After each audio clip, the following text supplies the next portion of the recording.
This is day 4 of my trip to New York. So I started the day early with a coffee run because I desperately needed it.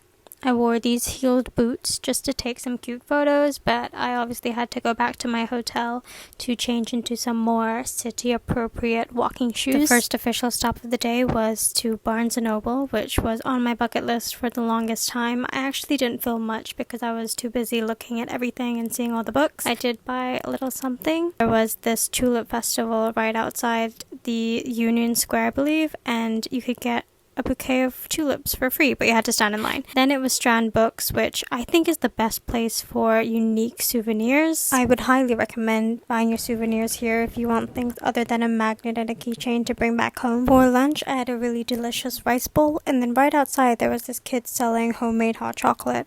And he was telling me how last month he made $1,500. So here we are supporting small local businesses. Afterwards, I went to the MoMA Museum gift shop, and I didn't get a chance to go to the actual museum, but I thought this was the second best thing. I picked up a pin, which you're gonna see here, and it's my favorite of the entire trip. And then I headed to the NBA store to grab a little something for tonight's special event. I was going to my first ever NBA game, which is very exciting, although real talk, I only watched the WNBA, so I'm not too familiar with the players and the teams and the league in itself. Sadly, it was the off season for the WNBA, so I had to settle for a New York Knicks versus Portland Trail Blazers game. This was the hoodie that I picked up from the NBA store. It is the WNBA hoodie, but I thought since it was orange, it fits the Knicks colors anyway. I ended up really enjoying the game, especially since the Knicks won. Before leaving the stadium, I had to pick up a few items to commemorate my first NBA game, and of course I had to pick up another pin. For dinner, I decided to try Raising Cane's for the very first time, and then I got another little surprise when I saw one of my favorite WNBA players, Kate Martin,